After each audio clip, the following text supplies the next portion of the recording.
He's a sinner, candy-coated.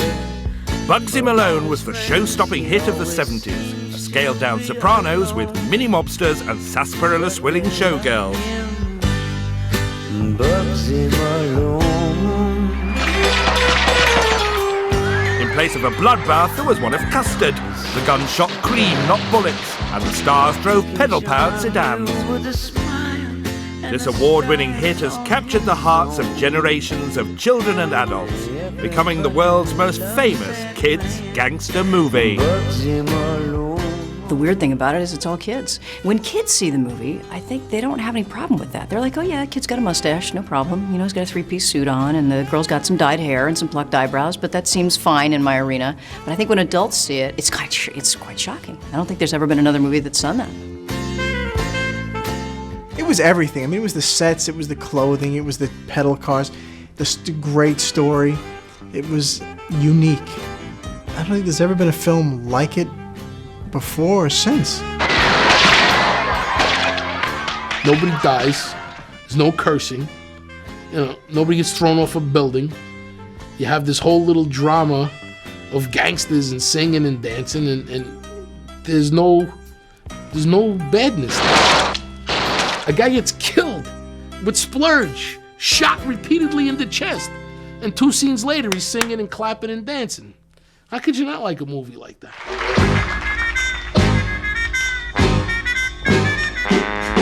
Anybody who is, anybody will soon walk through that door at Fat Sam's Grand Slam. A homage to the golden age of Hollywood, it was the brainwave of Oscar-winning director Sir Alan Parker.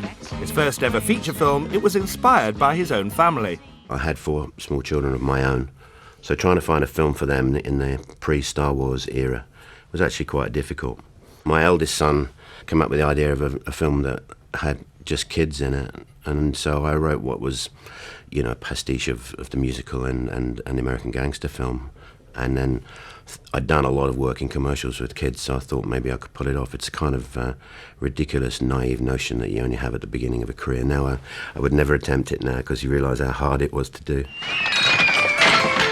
Filmed in 70s Britain but set in 20s America, the gangs of New York were fighting a turf war. Speakeasy boss Fat Sam was under attack from rival Dandy Dan. Finding the perfect mini-mobsters and moles took Parker over a year, travelling across Britain and America, screen testing over 10,000 children. We kind of narrowed it down, and we had even the narrowing down process, there was 20 hours of videotape, so it was a colossal exercise, but it's the only way you can do it really, to get the really best kids everywhere, all around the world. Eventually, Parker cast 200 children from both sides of the Atlantic, but his biggest coup was convincing 12-year-old Jodie Foster to play saloon singer Tallulah, the boss's moll. Acting since the age of 3, she was an old hand. Fresh from Hollywood, she'd worked with some of the biggest names in the business. It was an interesting experience coming from Taxi Driver and Robert De Niro and Martin Scorsese, and then to kind of drop into 200 kids, none of whom had ever made a film before. I just wasn't used to it, because I had made quite a few films, and there was a lot of, honestly, Alan Parker didn't have a lot to say to me. He sort of forgot I was there, you know. He'd just be like, okay, you do your thing. And then he had so many Labrador puppies to deal with that he kind of just let me do my thing. Tula, could you leave us alone a minute? This man's talk. Oh, that's all right. I'm unshockable. Rough diamond New Yorker John Cassisi was plucked from complete obscurity to become Fat Sam, the gangland boss. I remember when I picked him out, I found him in a school in Brooklyn. I went into the class and I said to the class, who's the naughtiest kid in this class? And everybody went, Johnny Cassisi. Now button your lip, mister. You don't talk dirty to me. I don't like your mouth. I have to have some respect, you know? I didn't do any acting for real. I mean, that was me. That was me and 5,000 other kids I grew up with. That's how we lived in Brooklyn. Back in those days, in the 70s, we, you know, it was a neighborhood that made men very quickly. You don't get a lot of time to be a boy. Everybody wants that man, Bugsy Malone. It was the Brooklyn bravado of fellow boy in the hood, Scott Baio, that convinced Alan Parker to choose him to play Fat Sam's accomplice. Pleased to meet you. I'm Bugsy Malone. Don't call us, we'll call you. I read it for him, and I really didn't want to be there because I didn't really like people I didn't know, and I was just a wise ass. I just threw the script at him and walked out of the room. And he cast me because of that. Hey, Bugsy, you drive? Sure, why? I'd like to earn some green stuff. As long as you're not talking about cabbages. Step inside. I've got a little proposition to make to you.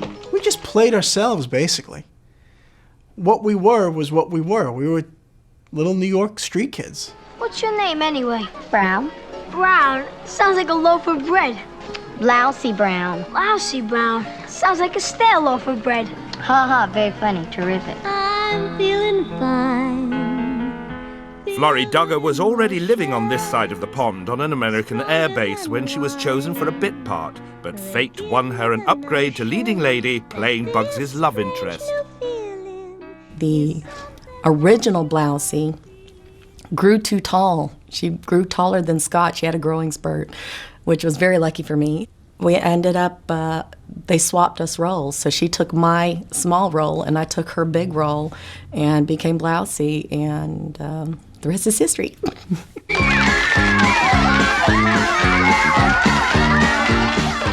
Shot at the historic Pinewood Studios on a budget of just £1 million, when the cast arrived, it took their breath away. There's a politician sitting by the kitchen, said he caught his fingers in the well he was witching. When I first walked onto the set, the first thing I thought was, wow. To walk in and see the speakeasy completely done and everybody in costume, it was just extraordinary. As a child, you know, I kind of never knew what my next movie was. It was sort of like, oh, you're doing that 20s film. Oh, okay, all right, I'll go do that. So it was just, it was an amazing moment. It didn't really hit home until we got into wardrobe and started seeing the clothes, and then we saw Fat Sam's Grand Slam. That's when it really hit that, you know, we were making a movie. Being turned into greaseback gangsters took hours in hair and makeup, and the boys lost more than their dignity. Hey, Mac, special on the rocks, huh? When I had arrived in England, my hair was fairly long, and they cut it. And that's a big thing for a kid. They cut it short. And the ears I have now are the ears I had then, but my head was smaller. So if there was a stiff wind, you know, there's a lot of Dumbo action going on. The transformation from the time I went in my Adidas and my sweatpants to I came out with my suit on and my hair slicked back, that was great. And that was a custom-made suit. I guess it was too fat to get a regular suit off the, you know, second-hand bin. I tell you, I felt like a man instead of a boy. But being transformed from a girl to a woman brought tears to the eyes. Of course, the first days that I got there, they threw me into the makeup chair and they said, you know, by the way, we're gonna bleach your hair, peroxide your hair, and I kind of freaked out about it because, you know, nobody had ever mentioned that to me. Go fix your makeup. I've already fixed it. Then go make yourself more beautiful than you already are. You know that that's impossible. I was completely against it. I said, no, that's not going to work for me. And my mom was totally against it. And they said, well, you know, it's okay. We're going to sit you in the chair. And we're just going to do a little rinse or something. And of course, they completely bleached my hair. And I, you know, got up from the thing and saw this shock of like the most unnatural color hair you've ever seen. You know, burst into tears. And they plucked my eyebrows for the first time. And I was like, ow, ow, ow, ow. You know, so I was just like, my eyes were all swollen and I'd been crying. And my mom said, you know, do you want to go home? And I was like, no, it's okay. I'll do the movie anyway. Snap it up, will you? Put your flaps down, Tiger, or else you'll take off. You spend more time putting yourself up than there is time in the day. Listen, honey, if I didn't look this good, you wouldn't give me the time of day. Once they looked the part, give or take a foot or two, it was time to sound right with an early version of gangster rap. You know something? You look like you put your face on backwards this morning. You've got too much mouth, Mac. So I'll tell my dentist. There are some very good lines in Bugsy Malone. Can I give you a lift? Got a car? No. So how are you going to give me a lift, Buster? Stand me on a box? A lot of them are funny, and I think the person who got some of the best lines was Jody. Hey, Fizzy, will you cut the ivory and hit the shoe leather? Oh, they were brilliant. I loved them, and she just delivered them just perfect. There were some good lines I had in as Tallulah. All right, I'll go manicure my gloves. My voice was very, very sort of sultry and dark. I like my men at my feet. I like my men at my feet. That was another one. Don't ever let me see you laughing at me again, you hear? Else I'll ram that smile right down your throat. I'm Fat Sam. Don't ever forget that. #1 man, top dog, Mr. Big. Always have been, always will be. Now get out of here. Those lines and those idiomatic expressions were what English people thought gangsters would say. Gangsters don't talk like that, by and large. You're a dirty rat, Dan. You've been watching too many movies, Sam. I mean, the syntax is there, but some of the words aren't. But I understand now, in retrospect, that it was for a broader audience. Dances. I'm surrounded by mamby-pamby dancers, singers, piano players, banjo players, tin whistle players. Time when I need brains, you hear me? Brains. I'm surrounded by dancers, mamby-pamby dancers, singers. Nobody uses mamby-pamby in Brooklyn. That doesn't go over too good. But now, with the benefit of 20/20 hindsight, it's cute. But, if I want to yell at somebody, I don't think I'm going to use mamby-pamby. My name is Tallulah. My first rule of thumb. After the break, just when Jodie Foster was finding her voice as an actress, someone nicked it. When they came out with this really high-pitched, very soprano voice, I was like, oh, wait a minute. At the heart of every good gangster movie is a mixture of crime, passion, and cars, and Bugsy Malone was no exception. The kids had their own custom-made pedal-powered sedans.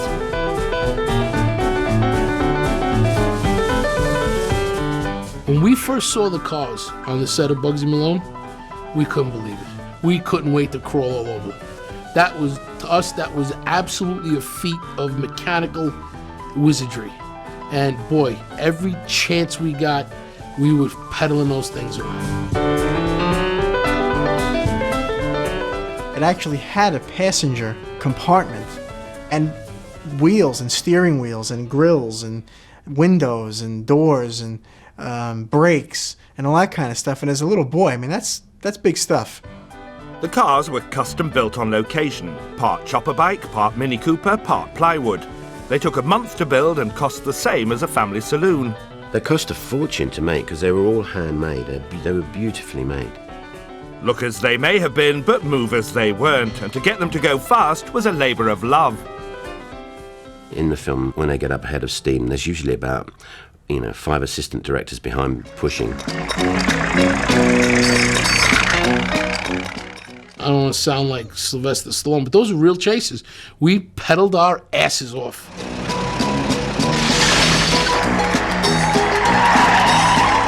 When one of the cars, the Dandy Dan's cars, broke through the fence and landed in the water, that was absolutely real. Stop, put the brakes on that! Put the brakes on!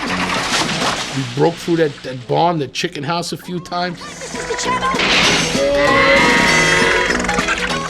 That was the first line I'd ever sort of rewritten in a movie. Because Alan came up to us and said, what would you say here to get rid of these chickens? And John said, get out of here, you dumb clucks. And I said, go cock-a-doodle-doo somewhere else. Get out of here, you dumb clucks. Go cock-a-doodle-doo somewhere else. Hey, Bugsy, treat yourself to a new suit. Like every good gangster, Fat Sam had his henchmen, but his were a bunch of half-wits. What have you got to say for yourselves, you bunch of dummies? Call yourselves hoodlums? You disgrace to your profession, you hear me? Disgrace! And most of all, disgrace to me, Fat Sam. Playing Fat Sam, John Cassisi went method, to the extent of making his sidekick Knuckles' life a misery. And don't do that, Knuckles! Sure thing, boss. John Cassisi was so much like Fat Sam that you thought of him as Fat Sam when he was off the set. But Pet Canary's got more brains than you great dumb salami! Funny thing with John was he did actually used to bully Sheridan, who played Knuckles, and what you saw on screen actually used to happen off screen. Or he used to pinch me or punch me or just in joking or say, hey, Knuckles, come over here. To the boys, he really was the Dom. Tell me, what's funny? Even though he was the same age as us, he always seemed like my dad. He always seemed older, and he had a look at my dad with the hair greased back and that, and certainly once he got that costume on, He was quite a scary character. He seemed like our boss. We had to respect him. You know, he was like mafia. We're gonna get back on top, right? Right back on top, boss. We're gonna kick that drugstore cowboy right into line. You bet, boss. He says something like, stand against the wall, Louis. Stand against the wall over there, Louis. Louis, over there into the corner. Me, boss? I said, why me, boss? What'll do, boss? Nothing, Louis. They kept throwing pies. They hit the wall and I had to go.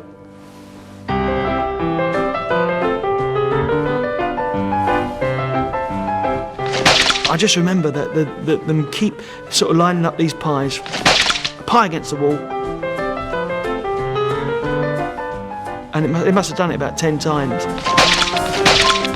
And then he'd make us say, no dumb bums, we ain't. No dumb bums, we ain't. They went cream crackers during production, throwing nearly 1,000 custard pies and 100 gallons of the sticky stuff.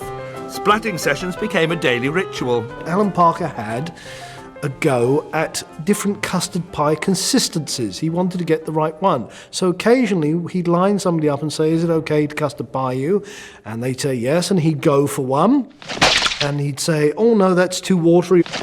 Yeah, that's it, that's the consistency. Gang warfare escalated as arch rival Dandy Dan began to muscle in on Fat Sam's turf. What can I do for you, Sam? How about a small dose of straight talk, Dan? Suits me. You've been taking liberties. I've been taking what's mine. Trouble is, it belongs to me. His method of mess destruction? The Splurge gun. It was hitman heaven, but developing the weapon had special effects men whipped into a frenzy. The first model fired wax bullets filled with cream. Delicious, but deadly. I tried it out on the production manager, and I took the gun with the wax ball and I fired it at him. First of all, I think it knocked him out. He smacked him in the face. He had like a gigantic red mark for about 3 weeks later. So we realised that was never going to be able to be used. So the Splurge gun then, thinking on my feet, became an illusion, really. You fire a ping pong ball, but actually what you see arrive on the face is generally the prop man, or very often myself, with a hand of synthetic cream, just literally throwing it. We just sit there and just to shoot him at nothing. But, we love them. The boys that are shooting, their whole attitude changes once they're carrying those guns. It's all of a sudden, it's like this real serious thing going on, and they're acting like tough guys.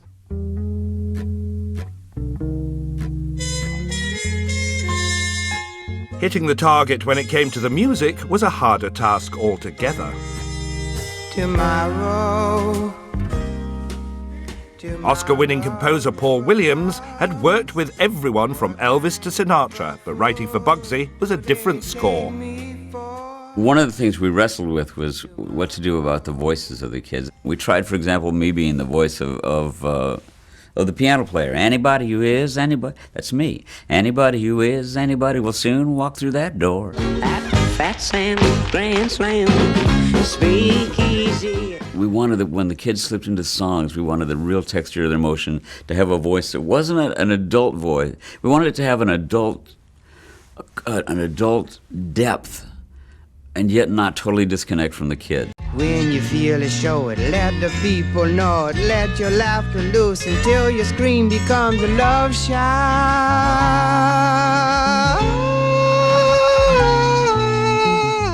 Sometimes those tapes would arrive from Paul Williams from America on the day that we had to start rehearsing. And you'd go, oh my goodness, that voice is nothing to do with the kid I've cast.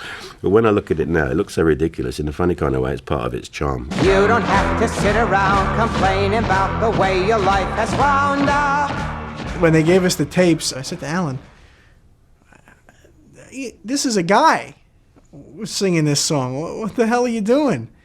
And he said, don't worry about it, don't worry about it. I said, okay. And I figured he knew what he was doing. Think of all the time you're wasting. Time's a precious thing to let roll by. When Scott sings the Down and Out song, it was good that they did dub it because he was going through change.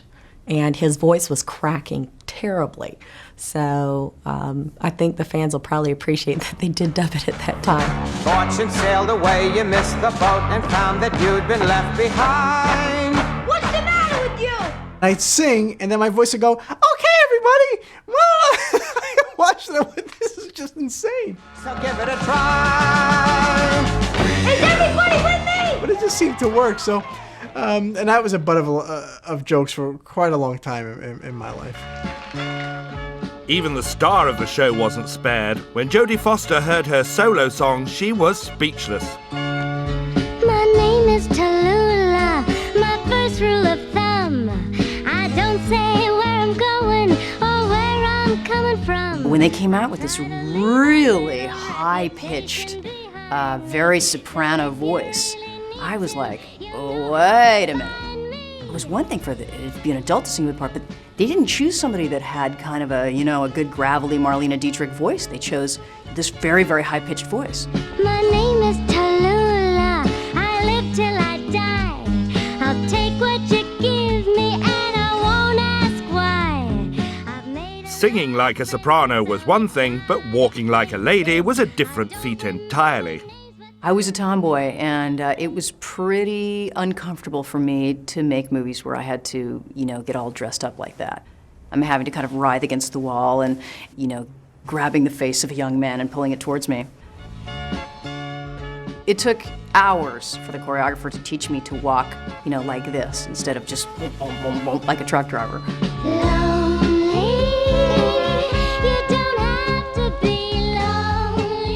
Of course, I got to sing as one of the backup girls, and we would go lonely and trying to be sexy and vamping it up to the microphone. It took a little bit of work, especially if you didn't understand how to be sexy. Back then we really didn't have a clue. They may have been sweet and innocent, but they certainly didn't spare the boys' blushes. The boys that are sitting there that she's draping, napkins or stuff across, when they're looking embarrassed, they really were embarrassed. You may forgive my going, but you won't forget me. I suppose there was a lot of embarrassment by the boys about some of the seductive kind of numbers and stuff. And, I didn't pay any attention to it because I'd been working as an actor for a long time, and I had to do a lot of things that was embarrassing, and I didn't really have any time for that, So I rolled my eyes a little bit. While Jodie Foster played it cool, the boys cooked up their own way of getting revenge. We all went around imitating her. And, my name is Tallulah. And all of us, everywhere you went, you could hear this voice singing it. And from what I can remember, she got pretty annoyed and she wasn't frightened of telling you if she heard you taking her off. My name is Tallulah, my first rule of thumb. Stop fooling around, Leroy, will you? After the break, the stars kiss and tell. Off screen, Jodie and I were sort of kissing in the hallway of the Holiday Inn. I suppose there was a little bit of that going on. So long, lover boy. 30 years since they were last at Pinewood, free of the shackles of their boss, Fat Sam's gang are back on their old turf. Fat Sam's Grand Slam, speak easy. Always able to find you a table. There's room for just one more act. Fat Sam's Grand Slam. The studio where Bugsy was shot. The Grand Slam has gone, the streets swept away, but the memories are flooding back. So, do you remember when we drove in the car? We started crying, we got in the car, we had magazines. Each night it's down to you. Rumors are buzzing, stories about the dozen. Look around your coffin. They may be grown up, but they can't resist getting back into role. Never the most graceful of gangsters, now's their chance to relive the hardest part of filming, their dancing days. The most challenging thing for all of us really was to try and get these kids that I'd cast for Fat Sam's gang to try and disguise the fact that they had absolutely no idea how to dance whatsoever. So we kind of got around it by making it more fun than it is actually immaculate dancing. So it was meant to be kind of clumsy and when I look at it now, I see it. It's so bad, it's rather endearing. We could have been anything that we wanted to be, but don't it make your heart glad?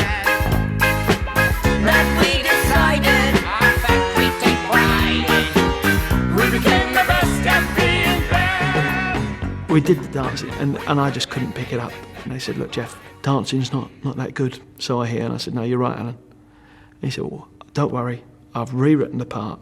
He said, I'm going to give you a carpet. You're going to carry this carpet, and you're going to be lagging along behind. So at the time, I was gutted. I've got to be honest, I was quite upset. But the more we rehearsed carrying the carpet, the more I thought, hang on, shrewd move here. If anyone's going to remember this song, they might remember the bloke behind with the carpet.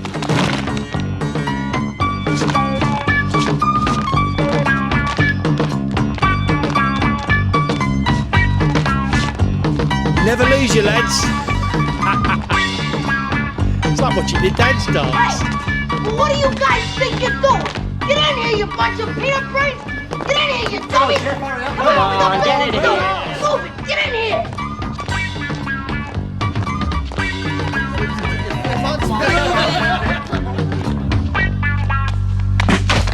It took us 6 weeks to the routine. It still took you 4 months just to carry that carpet bit. I carried this about 3 weeks. I don't remember it hurting your knees like this. No. Okay, yous guys, freeze. But it wasn't all fun and games. 200 kids from 2 different countries spelt war, and no one was immune from attack. Sometimes you'd be going down the hallways at Pinewood, and you know, some of the dancers, there were some dancers from Manchester and Leeds who were really scary girls, and they would like block your path, and they'd have a fire extinguisher, and they'd say, "What's the password?" And I'd be like, I don't know. And if you didn't know, they just spurt you and stuff. So I was kind of scared of them. I think the rivalry between us and the UK kids was it was a couple of things. Who were we to come into their country and be the stars of their film with their all understandable stuff.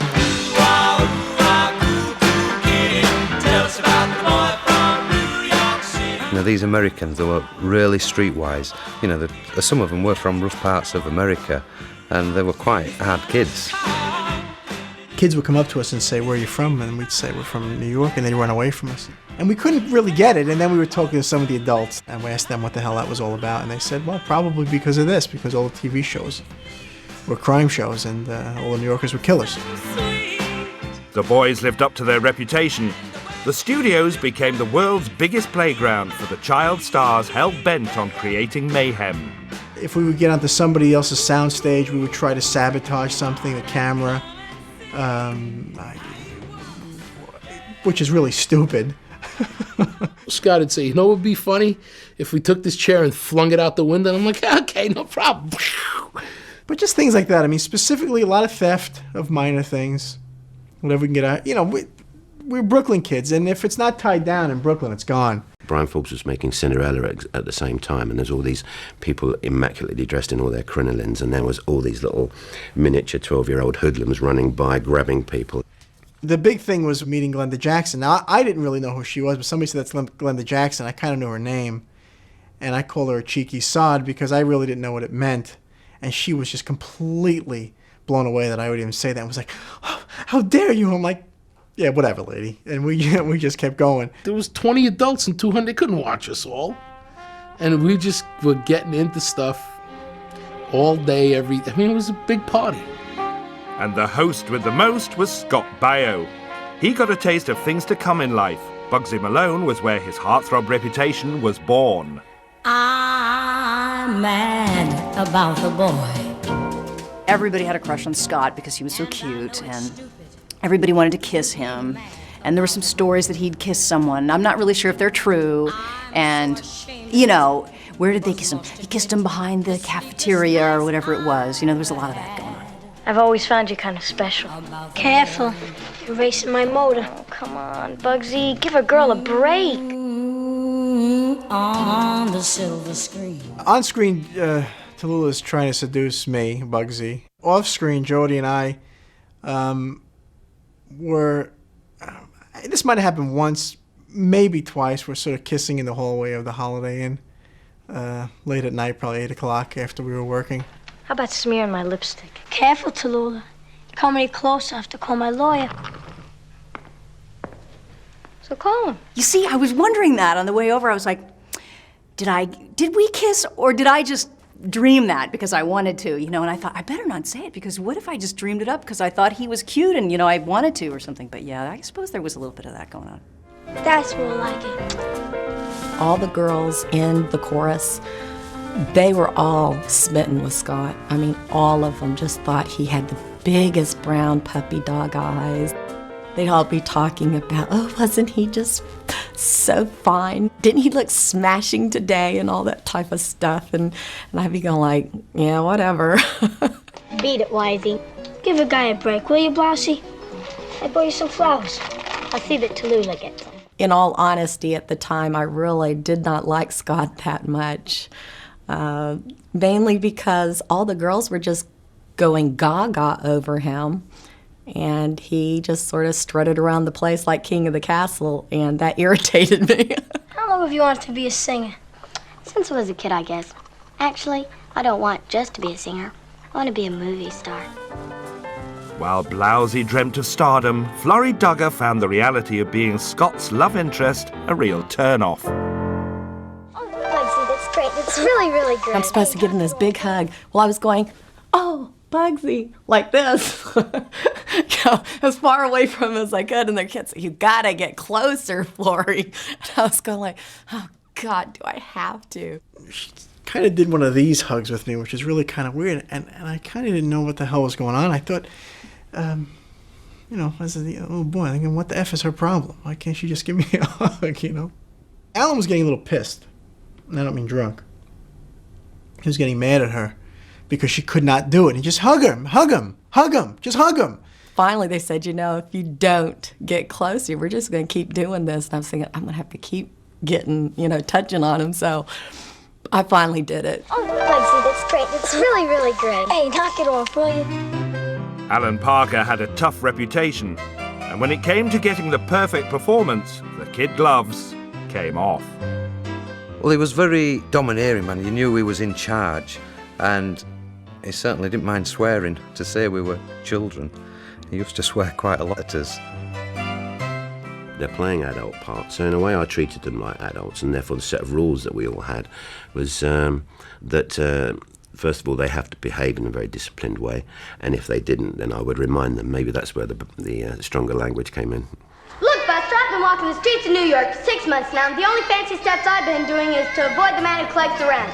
Woe betide the actor that didn't get it right. When Blousey was lousy, the air turned blue. I could not get it. I couldn't get the yelling and trying to really show anger. He had to take me off to the side. It got me to the point where I was almost in tears, and I was so upset. And then he sent me straight back in to do the scene, and I got it. I nailed it. Come back tomorrow, I spent my whole life coming back tomorrow. Knock it off, Blousey, cool down, will you? I will not cool down, I'm not. Now don't be stupid. Will you be quiet up there? Then afterwards, I'm crying, and he said, it's okay, I just wanted to get you to get the scene. I don't really, I'm not really upset with you and stuff. And I was like, it was tough. There was some things that was tough. But it wasn't all hard work. When Dandy Dan's gang ambushed the Grand Slam, Fat Sam finally got his own back. Okay, everybody, freeze. Okay, you guys, let him have it. The scene led to the biggest bun fight in cinema history. The end Splurge anarchy scene, for lack of a better word, was done pretty much the last day of shooting. I think that was the last shot we shot, and the reason is that the whole set got destroyed.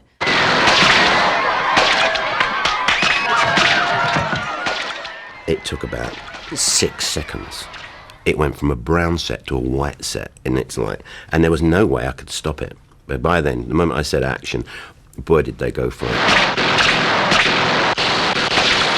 You have got all these kids who have just been told to go crazy with whipped cream and flour and pies and make the biggest mess they could possibly make. And just having a blast and laughing and just going like, woohoo, we've been given permission to trash the place. Just to fling flour bombs and pies. You're talking hundreds. Not one, hundreds. This is getting ridiculous. It was literally mayhem. The speed with which they demolished the set was quite extraordinary, actually. I think that they finally got their own back on me. So this is show business? Knuckles, Sheridan. But once the spotlight faded and the cast disappeared back into the wings, what happened to their lives? I'm still in show business. I'm a stand-up comedian now, and I always say to people say, how did you start? I say, I started in an Oscar-nominated film called Bugsy Malone, and I've worked my way down. So this is show business? Knuckles' finger-cracking days are over. Sheridan Russell now sells parts for classic cars. Michelangelo Kirkby swapped his gun for a brush and now works as a painter and decorator. Snake Eyes Donald War is a performer. What I do, boss? And Peter Ritzy Richards is still wearing a suit to work. He's a salesman. We give a little love and it all comes back to you. La la la la la. You know you gotta be remembered for the... Coming up next, the American stars reunite for the first time in 3 decades. The summer of '75 was over. The cast had made a mess, a movie, and some firm friends. But after 3 months, it was time to say goodbye. I was sad when it ended because, you're always sad at the end of the movie and you think, I'll never see any of these people again. It was melancholy because we knew this was the end. We knew that, it was over. It was very disheartening knowing that you're not going to get to see these kids again, because we were like one great big family. We could have been anything that we wanted to be, and it's not too late to change. I'd be delighted to give it some thought. Maybe you'll agree that we really ought 2, 3, 4. We could have been anything that we wanted to be. Yes, that decision is ours. It's been decided where we could divide it. Let friendship double our powers.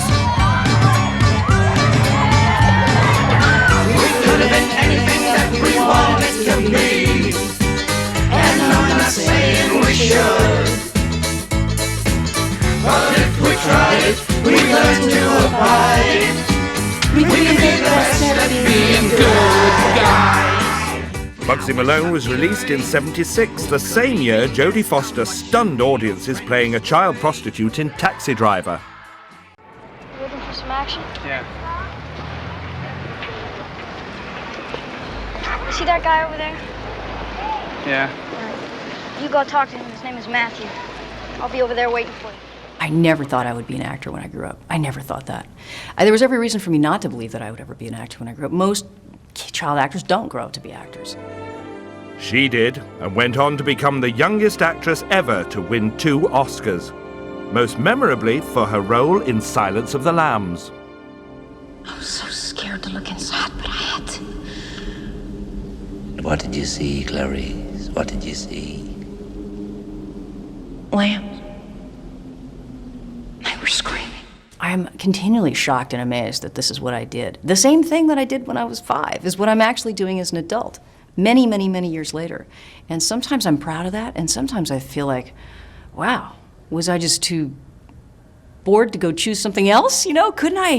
Was I just too narrow-minded to go do something else? Jodie Foster remains a major Hollywood player. Still in the game after nearly 4 decades, she's also a successful director with her own production company. Sunday, Monday, happy days. Tuesday, Wednesday, happy days. Continuing to wow the girls, Scott Baio went on to star as Chachi in hit American TV program Happy Days, and its spin-off, Joni Loves Chachi. The new boy in the neighborhood. Then he got his own show playing male nanny Charles in Charge. He's there just to take good care of me. But he's attracted as much attention for the women he's dated as the parts he's landed, including co-star Erin Moran.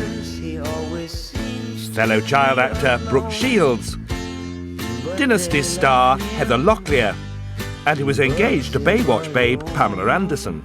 A single guy in Hollywood, and being on television forever, affords you a lot of things. And it affords you the pleasure of the company of women. And it was a part of my life that I took advantage of it and don't regret it, but it's something that I just don't do anymore.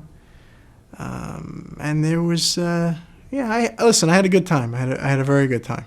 Everybody loves that man, Bugsy Malone.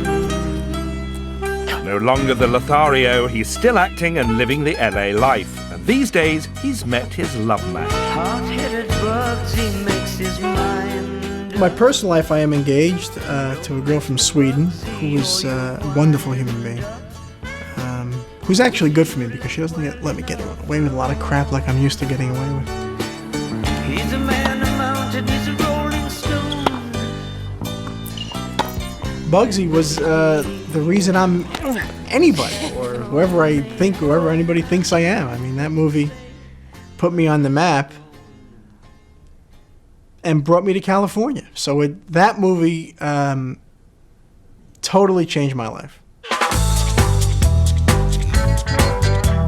You know, the funny thing is, I don't know how much like me was Fat Sam then, but I've probably come to become Fat Sam in my own little way after 30 years or so. I don't believe it. The whole gang? Hello, Walter. How you doing, it's Johnny? John Cassisi is still playing the part of the big boss with his own empire. He's now running a construction company in the Big Apple, building office blocks in Manhattan. Fat Sam set the stage for the man that I've become, more or less. You know, with a certain amount of poetic license. I mean, you know, I've worked very hard. I have a very good position in a good-sized company, and I'm responsible for everything. So those little things I was responsible for 30 years ago have just grown into much more things that I'm responsible for. Do you think Friday is doable? Definitely. Oh, guys, you're killing me. You're killing me. You gotta be out of here Friday. Packed up and gone. I am very content with my life. I don't miss being an actor at all. I never say, never. I've made a wonderful family. I have 3 beautiful children.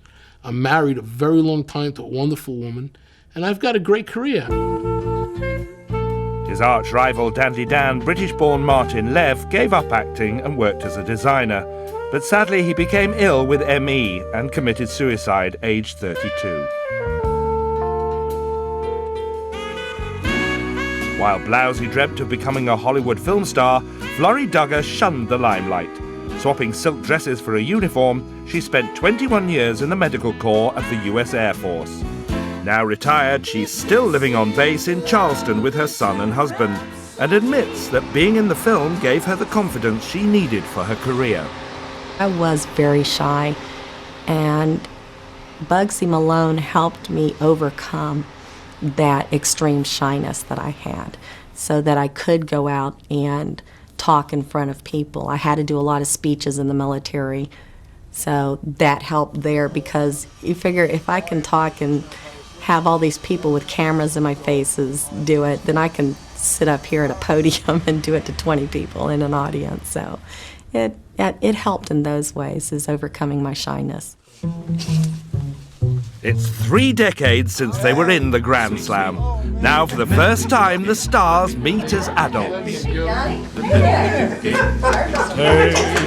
one fresh and tender kid. Beautiful. How are you? I'm good. Been a long time, buddy. What happened to your hair? Gone. I stayed with all the dance hall girls and the gangsters at the English because I lived there. You see how this is? It was like Britain against America, wasn't it? Oh, it was. It was worse than They that. used to talk bad about you guys. I know. I told I told everybody they all hated me. Oh no, all the girls were talking about him. Did you know that I wore lifts in my shoes the entire movie? I could believe I knew that. I actually knew that. I probably told you. Yeah. It is amazing to see everybody's faces because I feel like I have their physical gestures and their expressions just etched in my mind, the way that it was when they were children, and then they have the same ones as they've gotten older. And honestly, the same neuroses, the same personalities, the same foibles, I guess all of it. Scott, you were my heartthrob for that whole shoot. That was my heartthrob, You ruined my whole life. But everybody loves Scott. That's just, you really had the cute You- thing going at least you guys did didn't the have to cute go thing. back to the hotel and listen to the dance girls all night long talking about this guy constantly. And I'm like, Saying what? oh, he's so He's so cute. short. He's so cute. Look at those eyes. Isn't he dreamy? Scott has become a lot more mellow and less full of himself. That I have definitely noticed. He is just much more personable than he was at the time. So yeah, I was not as put off as I was way back when. She has the same head. It's unbelievable. I'm not kidding you. Look at that. Her head is exactly the The same. face. I mean, we were all old. We're 25, 30 years older, but we all look the same. It was surreal. It was just to sit down and have a conversation with them and to hear Flory tell me that the reason she couldn't hug me was because she didn't like me. And I said, but I understand completely because I was probably a wise ass. She said, you were. I said, well, then I get it. The first time we tried to throw her in the pool, we both got our asses kicked. So we said, okay, Jody, you can swim at leisure. I remember that. It was the throwing in the pool, and it was the pulling of the bathing suit as well. Ma'am. I never did that. I never did that. I was kind of hoping you would. You know what? I'll take the heat for that. Yeah. Raging hormones. We didn't know if we wanted to get into trouble or try to get kissed. I guess it's lovely to see the same vitality and the kind of twinkle in the eye, even though the people's faces now have a few crow's feet, and you see a world of experience, and yet they still have that twinkle in their eye, you know. I was asked a question recently. How do you feel about your childhood friends being A-list? I'll tell you from the bottom of my black little heart, I couldn't be any happier for you guys. I just have one correction, though. A, B. It was absolutely wonderful to see Jody and Scott and Florence. It was extremely emotional, extremely exciting, and it just, for the first time in many years, it made me very proud to have been a part of that. Let's give a big cheers to Bugsy Malone. Cheers. I'm so proud of Bugsy Malone. It's just a great movie. I was just very lucky to have stepped into it, to tell you the truth. We could be anything that we want to be. Yes, that decision is ours. It's been decided we're weaker divided. Let friendship tell of our hearts. This was actually me. You give a little love and it all comes back to you. La la la la la la la. You're gonna be remembered for the things that you say and do. La la la la la la la. You give a little love and it all comes back to you. Bugsy Malone for me means a brave, crazy idea that somehow stepped out of the mind of Alan Parker and went on screen. It was a brilliant and brave and daring move that could have ended up being just god-awful. And wouldn't you know, it's good. Get your heart out, Gene Kelly.